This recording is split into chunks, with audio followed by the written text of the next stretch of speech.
He said it. He said it. He said it.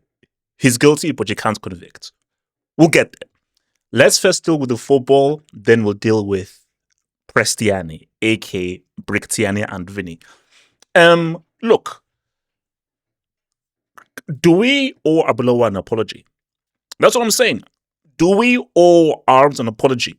Because this guy came out and said that he doesn't have any tactics. He doesn't believe in tactics, and we all clowned it. Albuquerque, that was the crazy thing. Have you seen the results so far? So the Albuquerque game, the Benfica thing that allowed Benfica the players, that's fine. They're top of the table, clear. All games played, 2 points clear. This was a very professional performance. Defense, everything fully organized. And they walked away not losing, with something and a win. I'm just saying that, do we owe him an apology? I know it's awkward. I know the narrative is to insult him and abuse him and say, why have you lost weight? You look like a loser. You're just a stooge. You're the guy before the guy, before the guy, before the guy. But fair is fair. Do we owe Arbeloa an apology?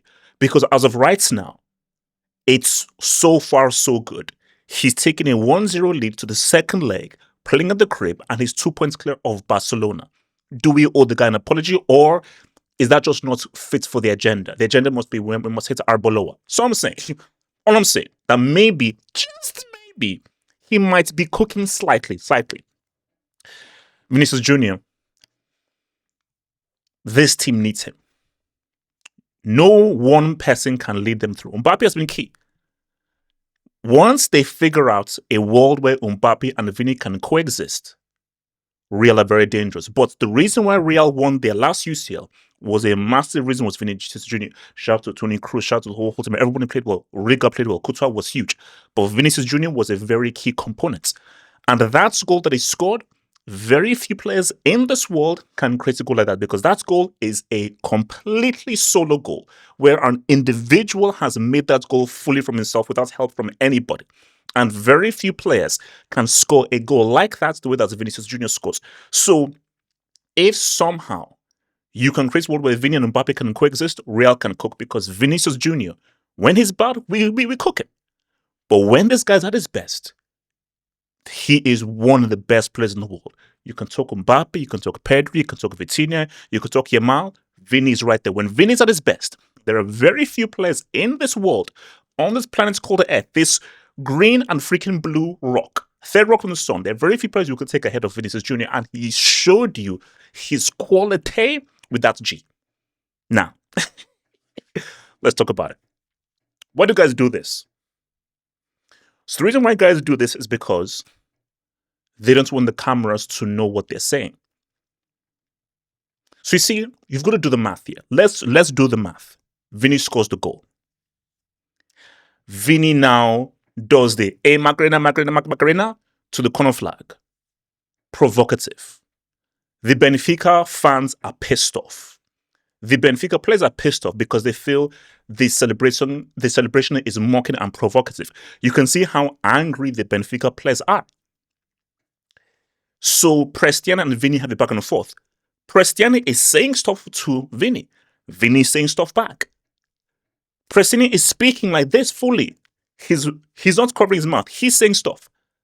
Then Prestianni then covers his mouth and says something.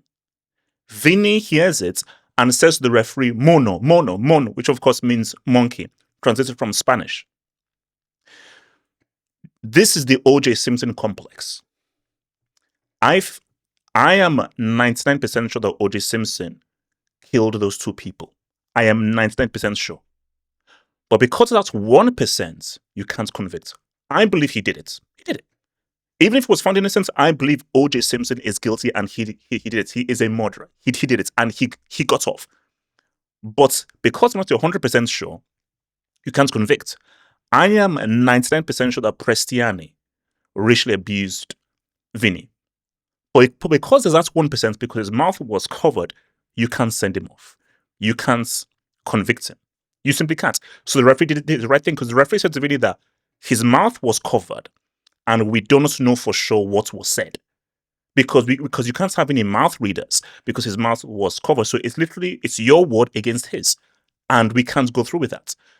But If you just do the math, why did you cover your mouth?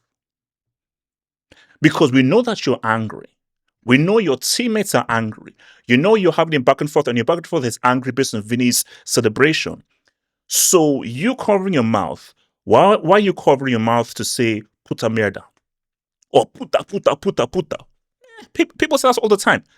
But you're covering your mouth because, no, this is more than puta. This is more than puta de merda. This is something that you don't want other people to hear. Hence why you want the mouth to be covered. It's simple math. He racially abused him. But because you can't 100% be sure that he did, you can't convict him. It is what it is. But what I'll say here is this. So, because I get this thing that people say, well, Vini, if you're not provocative, then you won't racially abuse you. So you're saying that because Vinicius Jr. has provocative celebrations, that justifies the racism. If that is your viewpoint, I want Vini to triple down. I want him to quadruple down. Because that is insanity to be like. Because guys, that's called football. Because here's the thing. He provokes people, call him, put it in murder, puta, effing thing, F back, and you back and forth. But racism, that crosses the line. That crosses the line. You know? So here's what, like, a black guy can't racially abuse a white guy. I'm sorry, you can't. So all you can just say is F you, F you, F you. But that racism thing is something that's white guy, the Latino guy has over that black guy, and that should always be like the line that you don't cross. But before that line, you can say anything you want to say. F you, F this, F you, F that. But for Vini, which is why I defend what Vini said. I defend Vini's stance because there's this saying that says, stoop to conquer. Look, man, be a well-behaved black man.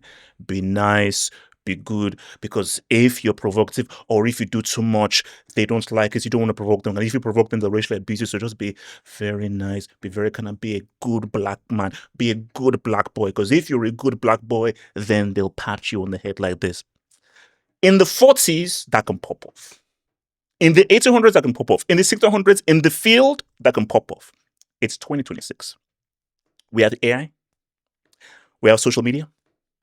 And Jay-Z and Beyonce are one of the most popular people in the world. Shout out to Kendrick as well. The world has now changed. So in this world, stoop to conquer doesn't really make sense. The only thing that makes sense is, no, if I score an amazing, superb goal away from home, I'm going to the corner flag and I'm doing the Macarena. And if you don't like it, tough luck. It's football. It's football. If you don't like it, insult me, abuse me, say this and that and everything, or you racially abuse me, you should be reprimanded for that. Simple as that. It is what it is, guys. Like that vid, guys. Subscribe. Head over there to the official website. And guys, join us for our UCL post hangouts. It's going to get very real.